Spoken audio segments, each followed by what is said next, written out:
logical place to start here is a round of introductions, and then we'll just kind of free-form it from there. Sound good? All right. Let's start all the way down at the end, and then we'll work our way back to me. Start with like the best and work to the worst. Hi, I'm Nintendrew. I started YouTube around 2017. Speak up, buddy. Hello, I'm Nintendrew. I cover all sorts of weird corners of mostly Nintendo history, but just like weird things that I find interesting, and apparently you guys do too. So thank you. Hi, I'm Jay from SquarePegs, and I started YouTube in 2019. I cover Switch and pretty much anything retro. So, What up, everybody? Hey! Are y'all, who's sleep out here? Wake up! Wake up, wake up, wake up!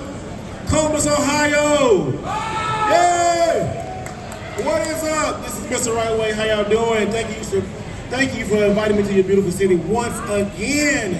And next to me, I'm gonna introduce to you the Professor of Retro! The immortal John Hancock. Hey! I am having such a great time here, and I am glad to be back in Ohio. It's an awesome con. And a thank you to Gary, the organizer. Yeah, and I agree with everything you just said. My name's Adam Koralik. I'm also obviously a YouTuber. I've been doing this like since 2009. Dinosaur years as far as YouTube, I'm up here. Now these days, I'm like, this is my work wife, the Sega Pluto, so you know, we got all a bunch of stuff we can talk about. I've been, you know, I talk retro video games, I do travel stuff, I've been around like all these guys, all great content creators, and we're happy to be here and talk to you guys here in wonderful Columbus, Ohio. So a YouTube secret is, we don't know, we gonna talk about, but if y'all wanna know, y'all wanna know anything, ask questions, anything, just come up right here, ask a question, we'd be glad to answer it. You can be from like me, anybody, you know, the moon, I don't care. Hey, let's just have fun. So you want to know gaming questions? don't talk to the moon. It's a Q&A format, you know? Yeah, just talk, it's a chill session. So what y'all want to know? What's your favorite video game? Go to the mic, dude. Come on up. I believe you were joking when the question was, what was your favorite video game? All right, we got a real one. That mic is not on. All right, let's. I think just switch the button, yeah. You hear me? All Yes, right. yes. Hey! Hey, have you guys come out here today? I got a question for you. How do you guys feel about the future of games coming on disc and true ownership when it comes to software? Do you think we should continue with the disc format, or maybe switch out for an SD kind of format across all platforms so that they can actually fit the entire game on the disc that we purchase? So the basic question is, what is the future technological standard for video games? How long will physical media persist versus digital distribution? I think it's probably safe that most of us are pro-physical media, but at the same time, I think we all acknowledge the reality that it's kind of on borrowed time. Personally, I mean, I don't think Xbox has any real future in physical media. I think Game Pass kind of proves it. In fact, it's kind of an undersung story. You know, in some countries, Japan and Brazil, for example, have already ceased production on all physical editions. They're done with it. They're not doing it anymore, at least Xbox specifically. Sony, I think, will hold out for a while. Nintendo will go their own way. But to answer that point about like having everything, all the data on the single cart or whatever, even the Switch doesn't do that. They still have patches and updates. We are done with the era of the game being complete day one and all on the device. That's unfortunately over. The question is, does the next generation have any physical media? Personal opinion, because all we can do is really speculate. I don't think the next iteration of an Xbox has a physical edition. PlayStation, I could see having something, perhaps using the Ultra HD 4K disc format that they're currently using on the PS5 to have more complete builds. But again, I don't think they're going to change up that formula. And whatever Nintendo does, they'll probably use like 64 gigabyte SD cards next time. Like, they don't really upgrade enough. But I still don't think they're going to have full-on content. John? Real quick, I think it's going away. The sales, over 70% are digital now. And I'm sad about it. That's why I do Homebrew and offer everything on physical. But I also offer it on digital because a lot of people, that's the way they play these days. And so how people play games is going to determine if they're ever going to have a physical format. And sadly, the sales are showing that people are going to digital. So guess what the companies are going to do? They're going to go that route because it's easier and cheaper for them. Tears of the Kingdom Zelda just came out yesterday, a day one patch. So everybody talking about the whole game being on cart, that's a lie. Day one patch, came out. So that's where I stand on it. I'm physical for life, but the truth is, it's on its way. I don't think it'd be totally dead. Nintendo, like I said, Nintendo beats to their own drum. So I still think we're going to have carts. I really do think we have like 3 more generations. But digital, you can't stop digital. I think it's going to be a heavy. I say it'd be like it's now like 70 digital, 30% physical. There's still going to be companies like Limited Run and new companies pop up to do like physical games. You'll probably have companies pop up now, maybe like 4 or 5 years doing Switch games. Because if you look at the Wii, I look at the generation reset at the Wii. The Wii now, people who are buying Wii games were like, I think it was kids, but that was a family system. Like old folks and young folks bought that, and then when the Switch came out, it just like just nuclear. I mean, crazy. So I really think it's not going to go anywhere. But just look out for it. Just embrace digital. Digital is everywhere. I think that you're looking at a digital landscape, whether we like it or not. I'm absolutely pro physical media, but there is a clear market line where digital is not only acceptable, it's preferred by the majority of consumers. And the statement about how a game isn't complete when it releases, I worked in the industry. I was in the industry starting in 2003. We are all so lucky that day one patches exist. Game development is hard. It is a minor miracle it works at all when it gets released. So don't be upset that you're getting a day one patch. Be thankful that your game is working better than it did when it wasn't released. I don't have too much to add that this technical panel is not already covered, but I do think I have sort of weird perspective on this because I am, of course, pro physical media, but I also have been an early adopter of certain cloud streaming services. Like I was an early adopter of OnLive and Stadia. I was really excited about Stadia. I have rest in peace. But I think the thing that we can look for or look to is we've had this experience before outside of video games with music and with movies. Like we know that Spotify has the lion's share of the market for music, and Netflix is we have all these streaming services for movies.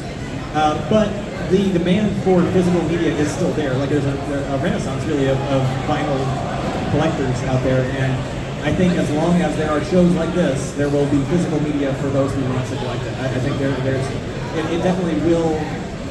The trend is obviously towards digital, but I think it will always be an undercurrent there for those of us that are excited about that physical ownership. What I would love to see is something I haven't seen would be a physical. I can see Nintendo doing something off the wall like this, but like physical media that has rewritable memory, where you could have those data updates that actually physically update a cartridge that can be used offline. I'd love to see something like that. Yeah, it'd be very cool. Okay, going back to digital media just a second here ago. There's also a problem when the storefront shuts down.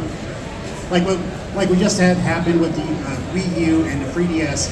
Those are a lot of games that are just plain gone. You can't play them anymore, you can't download them anymore. I mean, hell, for example, the Fire Emblem Awakening, whatever it was, we got Conquest and you got Birthright. But that Bird Path, the so-called True Path, that's gone forever until Nintendo decides to do something about it. So that's another problem. So I'm glad there's guys like the completionists who spend like a on that thing. Yeah, like last year, PlayStation, they threatened to shut the store down. People outcry, everybody said keep it open. But all these stores are going to have a sunset soon. I mean, they can't keep these servers up forever. Like 3DS, like I'm telling you, we were talking about this last night. The 3DS is going to be a monster it's other ways to play it, which I'm not going to say, but if you're a collector, like most of you guys out here are collectors, oh my goodness, I feel sorry for you if you're trying to get your 3DS right now. It's going to be a headache. It's like PlayStation, Vita, and PS, like Vita, and 3DS is just going to be. Wii U too. The Wii U is going to. Oh my goodness. Server maintenance is expensive. Running a store is expensive. If it's not seeing a return on investment, if they were getting a regular influx of purchases on those digital stores, they'd have kept them open. That's really what it boils down to. I'm not arguing that point whatsoever. That's absolutely an issue, but we're looking at a niche of a niche of a niche of a niche now. So it's hard to justify keeping something open for 2% of the population that buys it. Yeah, and we're going to talk about how to do it right. Look at Steam. Steam's the gold standard. You have a store and you keep it open, and yeah, things come and go, but like the majority of it is still on there. And like they're doing it right, but they also were digital only, so they don't have a physical part of it. But I think that's the standard. The fact they do it so well, it makes me enjoy my Steam Deck more because I know when I buy something, it's going to be there in 5 years. And so that to me is like motivates me to go to Steam versus another digital storefront because I know that it's not going to shut down, or typically the percentage chance it won't shut down. And also too, when you talk about Steam, I have a Steam Deck, and I'm not a PC guy, but it's making me become a PC guy. Like all those super cheap prices and like the sales. Oh my gosh! I think I bought like a couple fighting games for like $10. I was like, and they're good games, like AAA games. So, but Nintendo always being Nintendo, being stubborn, being stingy. You know they're Nintendo. You know how they petty is all get out. So get it while you can.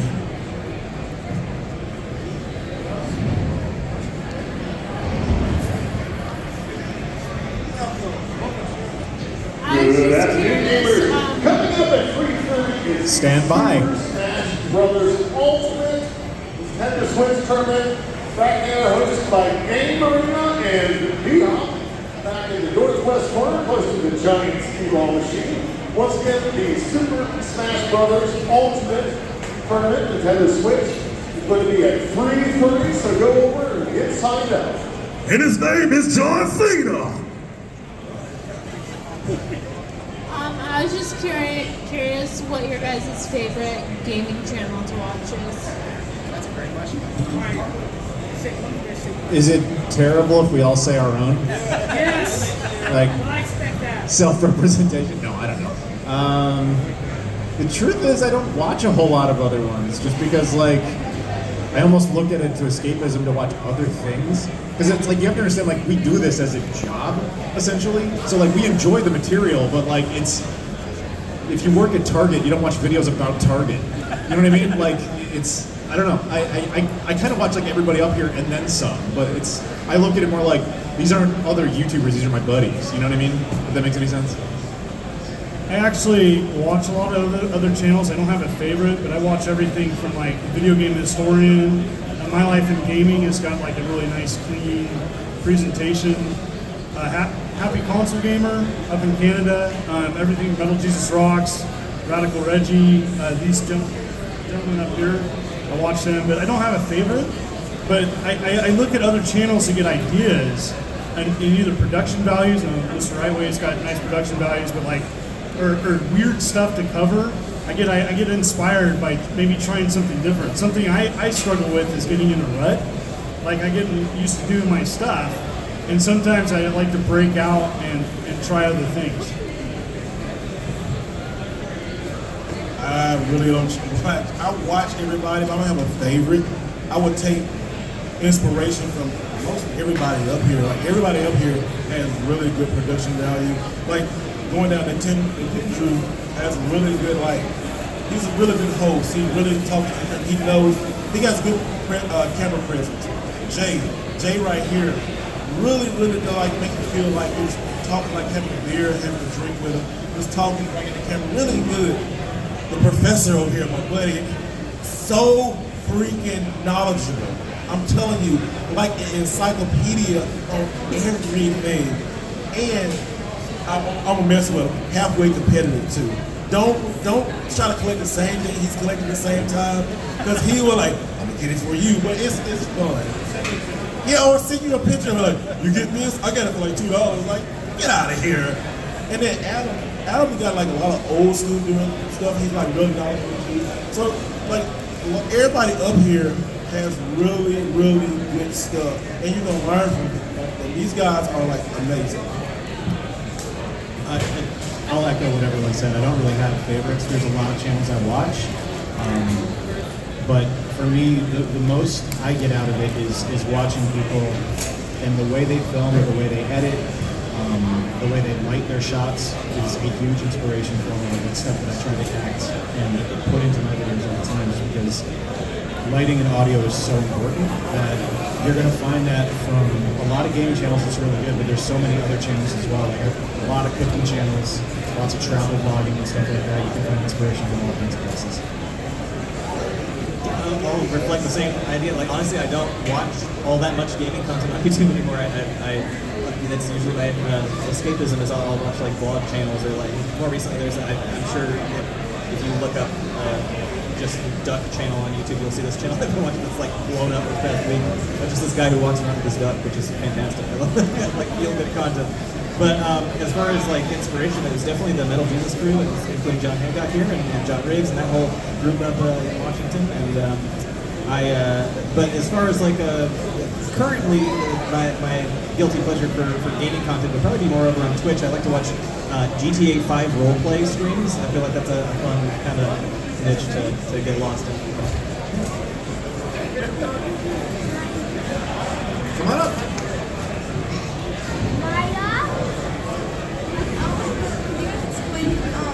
What do you guys think of the brand of the game? Like, which one's going to be most successful? Can you guys explain what brand do you think is going to be most successful in the game history? What, what is the most successful IP? Is that the question? Like moving forward, like what do I think in the future, like Xbox, Switch? Or do you mean a game like Fortnite or something? Fortnite Battle Pass! Well, I mean like Xbox and Switch and stuff Oh, okay. I want to know like what you guys think is going to be most successful. That's a tough call. I would say Microsoft had a very bad couple of weeks lately that might knock them out of any legitimate competition. It's kind of hard to bet against Nintendo in the long run, honestly, because no matter how bad they screw up, they win. Well, they've been around since the 19th century, too. What? They've been around since the 19th century. Yeah, it's kind of exactly. They're by far the oldest, and even their failures, like the Wii U, they get out of it. You know, so it's. I mean, they like the Switch is on the verge of overtaking the PlayStation 2 as the most successful video game system in history. In history, it's kind of hard to bet against them. I think if we're all honest with ourselves, when the Switch launched, we're like, I don't know, man. It's launching with 5 games. One of them is a Skylanders game. I was a skeptic. I was a complete skeptic. I was dead wrong. I ate crow on it, but it's like one of the big launch titles, Zelda, and it's like it's also coming out on the Wii U anyway. One is like a Bomberman game nobody cares about. One's Just Dance, and the other's Skylanders. Good luck to you. Oh, Snipper Clips. Snipper Clips. Yes. Which is 1, 2 Switch. I love Snipper Clips. My point is, it does not matter with Nintendo. They can screw up terribly, and they just fail to the top. It does not matter. It's kind of hard to bet against them. Nintendo could legitimately put out a Blender as their next video game console. It would sell 3 copies in the next generation. They would sell 100 million units. That's just how they operate. I really do think, like I say, you can't bet against Nintendo. Nintendo is them ninjas, boy. Them Nintendo ninjas. I'm telling you. Did you see what they did to these people on the Zelda leaks and all that stuff? And then how I really liked how they tried to really keep Zelda like it's quiet. But when it released, I mean, bringing back midnight launches for a Zelda game was crazy. It was like just Halo 3 level. I mean, Halo 2. It was tremendous. So you can't. I think Nintendo is going to be. You can't bet against them. I'm going to counter a little bit, and part of it is just Nintendo themselves is worried about what is after the Switch, and they're worried that might bomb. Looking at success, if I'm being honest, I'm going to go with PlayStation because they haven't had a bomb. Like even the Vita was popular, you look at PlayStation 1 through 5, all sales successors. And if you look at the total console sales, I think they have a potential to and it's not that I'm not a Nintendo fan, I just think that they're becoming in more and more households, and they are like a crazy successful brand. And they're doing everything right now. Like, people can have an issue with the price of the PlayStation 5, but it's selling really well. I've got to comment a little bit out of left field here, but I'm curious to see if Google will ever re-enter the gaming space again, and if we end up with a big 4 rather than a big 3, because I think Google has the resources if they actually put it behind it to branch out in that space. Obviously, Stadia is not with us anymore, so that wasn't their winner, but maybe they'll have another winner in the next 5-10 years. Or Apple. To be fair, Apple has the resources, but I've never seen an Apple Pippin 2. Yeah. You know what I mean? Yeah. We're still waiting on that. Yeah. Nobody even knew, none of you got that joke, because none of you even know what console I'm talking about. Apple made a video game console in the 5th video game generation called the Pippin. The most powerful console in that generation, and none of you have it.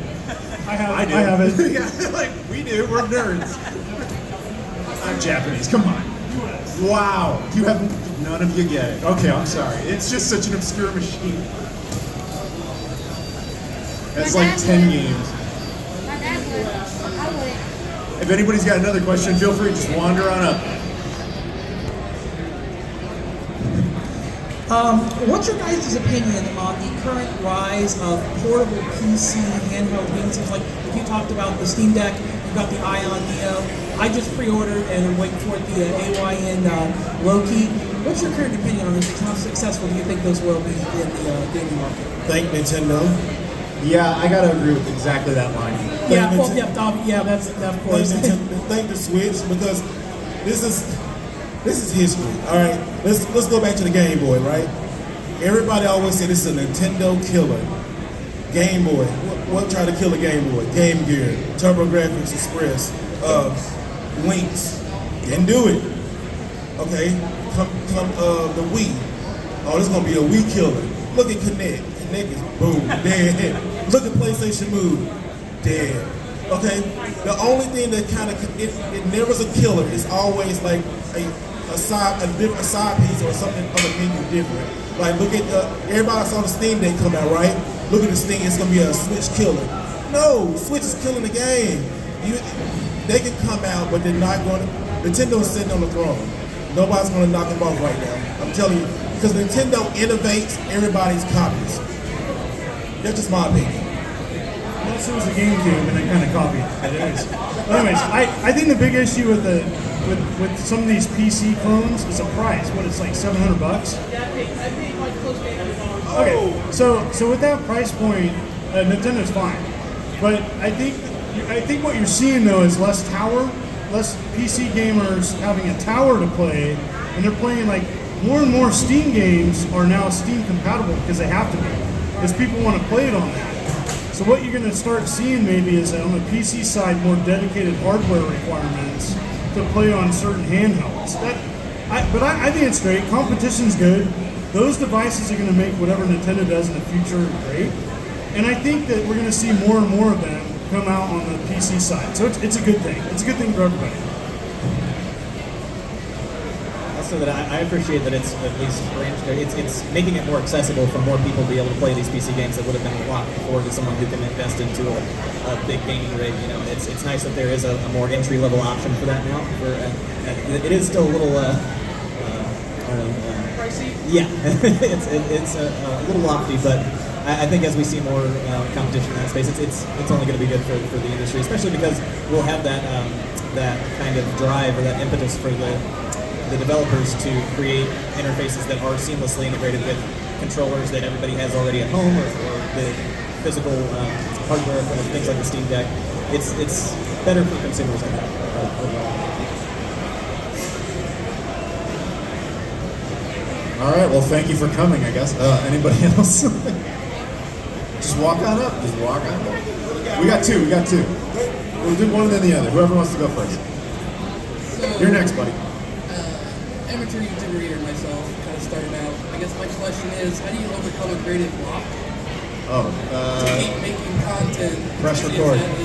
Obviously, you guys can say, well, I got to pay rent. What do you do besides that? Press record and talk. So in short, the question is, what do you do as a creative, like, to get over the creative block of having to make content? Like, how do you push forward?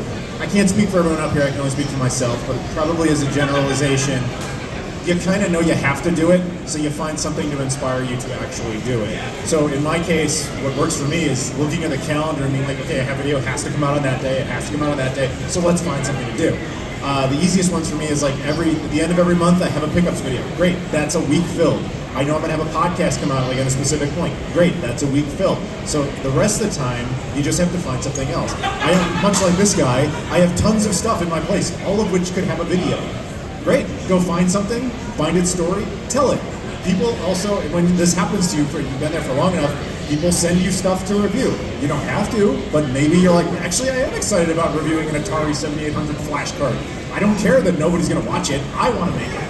And that's what inspires me to make specific content is, would I wanna watch this? If the answer is yes, I will make it. If the answer is no, why am I doing it? So I just continue with that mentality and just go forward. Yeah, you literally just have to sit yourself down and record. It's really what it comes down to.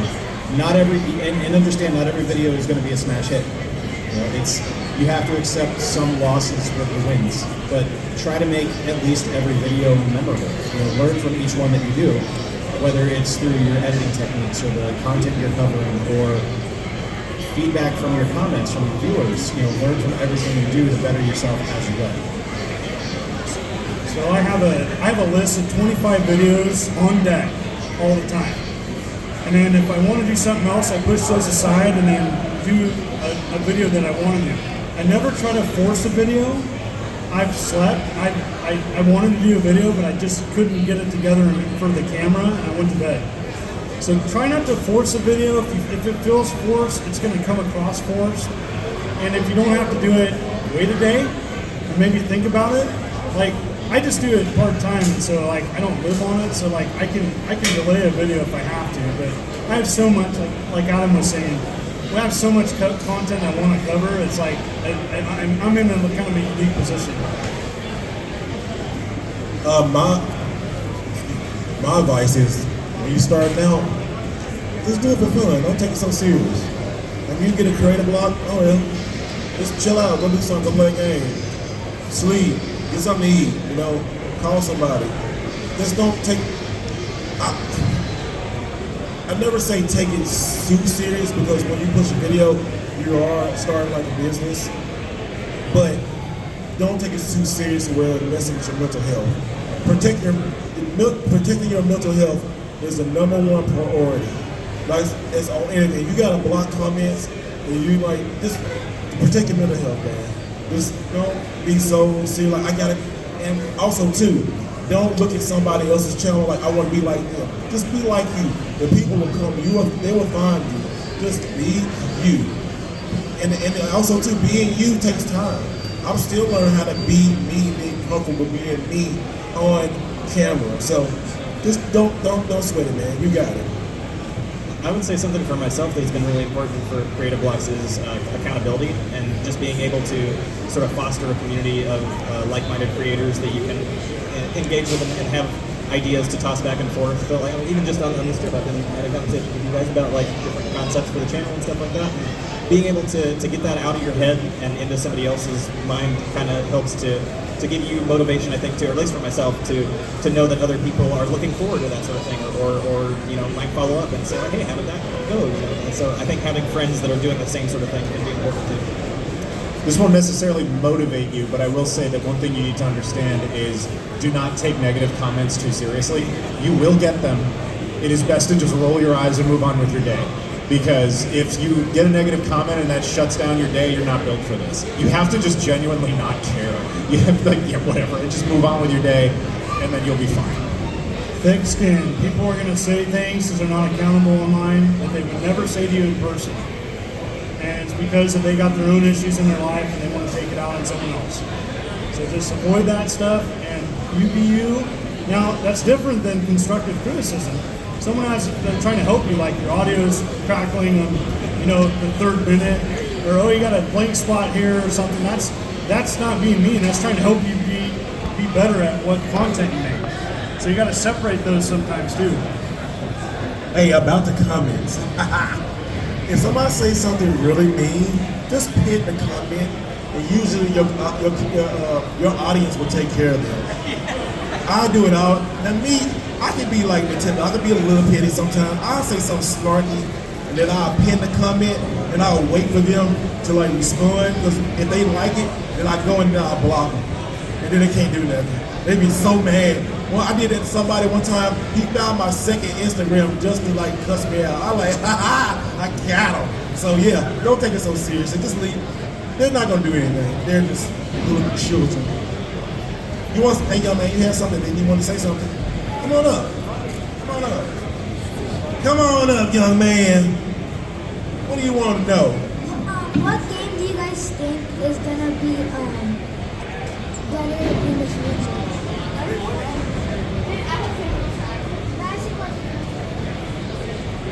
What game's gonna be better than what? Well, it would not be Fortnite, son. Fortnite's going down. Minecraft 2. Minecraft 2 is going to be the biggest game ever. Stuff like, honestly, stuff like Fortnite, stuff like Valorant, stuff like Overwatch. Fortnite Battle Pass! Nice stuff, buddy. I will say, I think as far as game companies and publishers go, like Epic Games, I think is underrated as far as like the influence they have over the industry at this point, because they have, not only do they have the single biggest video game, Fortnite, in our current space, but they also have Unreal Engine, which powers a third of the gaming industry at this point. And they've got their own franchises. They can go back to Unreal. They can go back. They've got plenty of stuff to work with. So I think it would be interesting. That makes me think. I want to see an Epic Games console. That'd be interesting. You know what? No, seriously, I really do think right now the rise of fighting games is getting ready to start. Street Fighter 6, Mortal Kombat 12 been ready to come out. Tekken 8, and these newer fighting games. In the next future, the rise of the fighting games is going to be tremendous, because Capcom now is putting out a $2 million pot for like the best fighters, and this about to get nuts. Street Fighter 6 is going to be everywhere. Fortnite even has a healthy community. Fortnite even has a healthy community. Oh yeah, hey, when Dragon Ball Z was in Fortnite, I almost played it. I'm so serious. I wanted to play Fortnite. What game do you guys think helped you succeed in the business that you guys have? So like you guys, what game helped you guys succeed?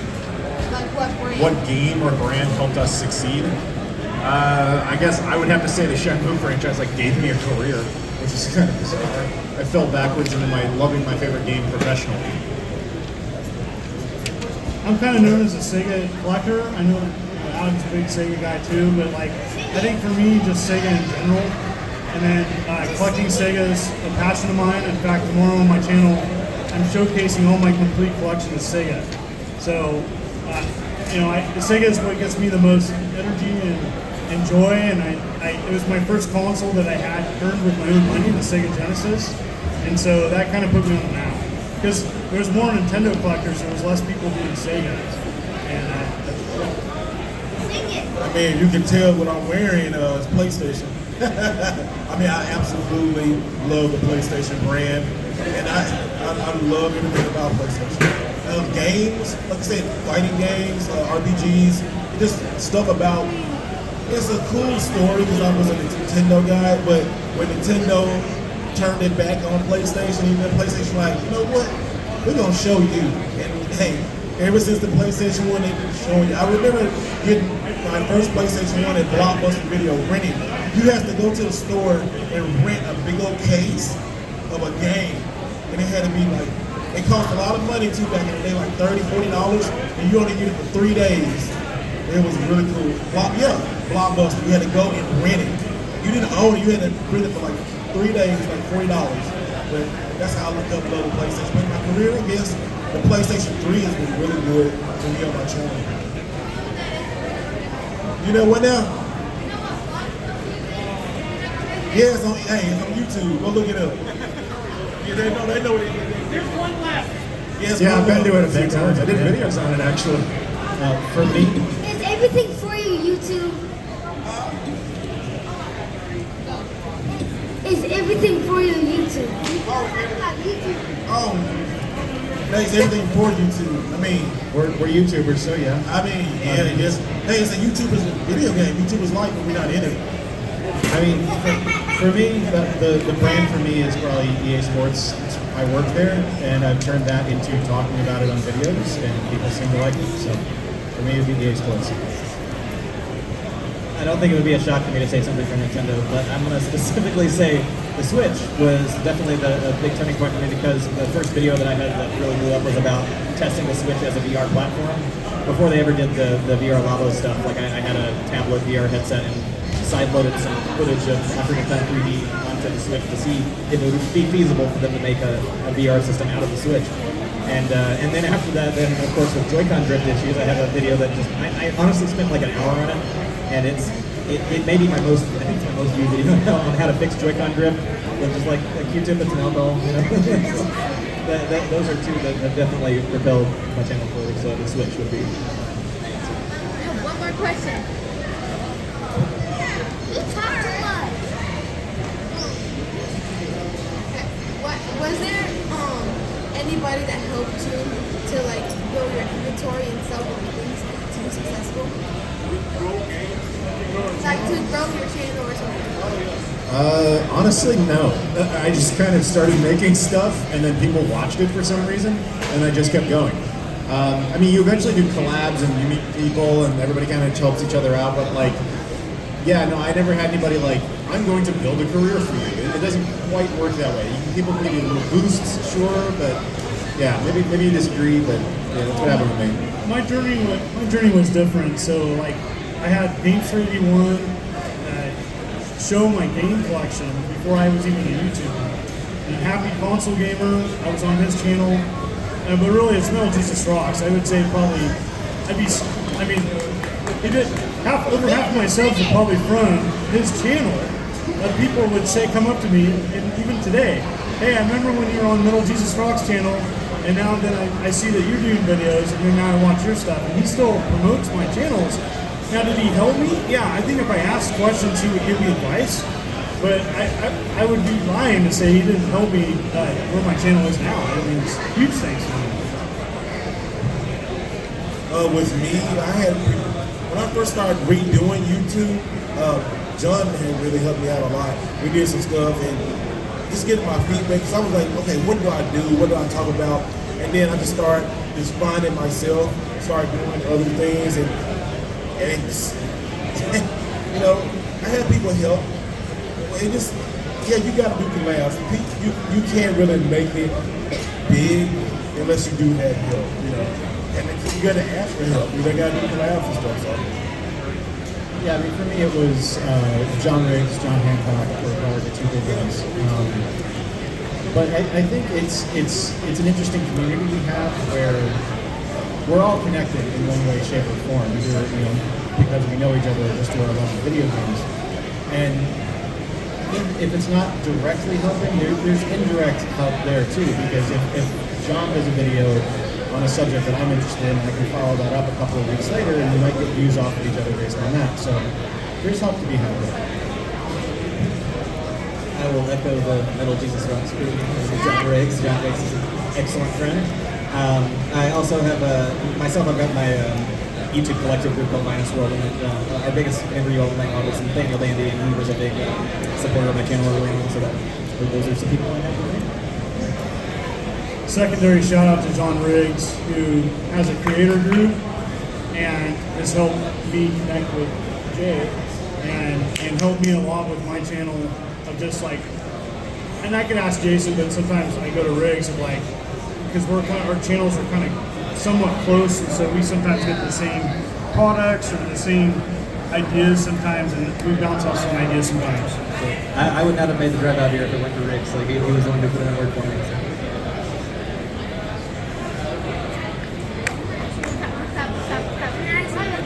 Anybody got any more questions? Thank you. I love the children. Y'all let these kids ask all these questions. Y'all grown folks back there. Come on now. What's your favorite games? There we go. The question is everybody's favorite games. Oh, anything fighting. I love fighting games. Oh, Fortnite. Yeah, Fortnite's trash. Things gonna work. Fortnite's trash. But I also do. I love like Teenage Mutant Ninja Turtles. I love Turtles. I love Super Mario Brothers. So a lot of that. Smash. Well, hey, wrestling games. Well, you know, like if they took all the Fortnite games and took them outside and shot them to the moon, I would be happy. How about if I put Ninja Turtles and Mario? Oh, okay. I'll be happy. You'll be happy. Okay. I like a lot of brawler side-scrolling games like Streets of Rage 2, Ghouls and Ghosts, arcade-style games, indie games. I'm a big fan of like new games that are like arcade style that are like a take on older games. And that's just a few of them. Like, but those are some of my favorites. Yeah, I kind of mentioned it before. My favorite franchise of all time is the Shenmue franchise. Like, so much so that Sega brought me around to help them promote the re-release and everything. So like, I'm like definitively associated with it. So it's kind of hard for me not to love it. But yeah, no, that's my franchise for sure. So for me, it's my favorite game of all time is Suikoden 2. I love the whole series. But I also really love SSX3. I think it's probably the best racing and kind of extreme sports game ever made. So those would be my two. I'm going to answer this in two different ways because my favorite game of all time, I think I would have to go with Super Paper Mario, which is an interesting pick for a Paper Mario fan. It's for the Wii, right? Yeah, the Wii Paper Mario. But if I were to take the question a little differently as what game would I want to have if I could only have one game for the rest of my life, I think it would have to be Star Fox 64. Yes! Because I can just play that game today, any day, as many hours as you want me to. I'll sit down and play Star Fox. Multiplayer? Oh yeah. Y'all twins. There you go. I almost bought that. All right, is that a wrap, or do we got anything else? All right then. Pick any game and pick your favorite character. Pick a game and then pick our favorite character? No, I mean like, what's your favorite character in any game?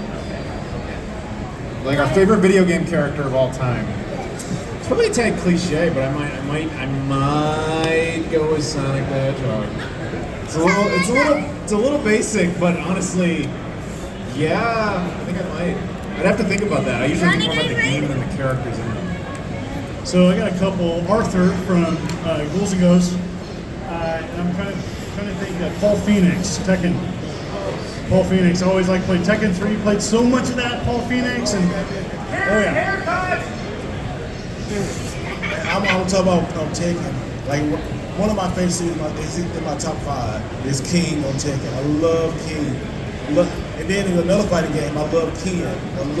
But I would say my top 3 would be like Mario, and then it would switch between Ken and King. Mike from Star Tropics and Dan Hibiki from Street Fighter Alpha. I want to pick a faceless character, which is the narrator from the Stanley Parable. I think that if I hadn't said Super Paper Mario, I would have said Stanley Parable from my favorite game. So I had to give that some love.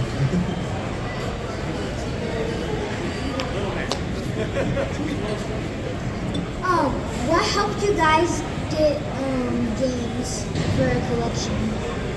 Oh, being old. So when we all being old. That's really all it was. Like when we were starting, I can't speak for everybody here, but like my collection is ridiculous only because I was getting it when nobody cared. You know, I was buying all this stuff when everybody thought it was junk, and I was like, no, I'm gonna hold on to this. And now it's like years later, it's like, dude, I paid pennies for that. You're telling me it's like hundreds of dollars. I'm like, yeah, it's hard to get into this now. I didn't have a hard time with that because I'm old. That's all it is. Back in the days of black and white, so like, like black. Yeah, you're young, you don't know this. Back in like you see old movies that are black and white, that's not an effect. That's what the world looked like. Yeah, my first console, when I got an Atari, I was excited because I had a black and white TV.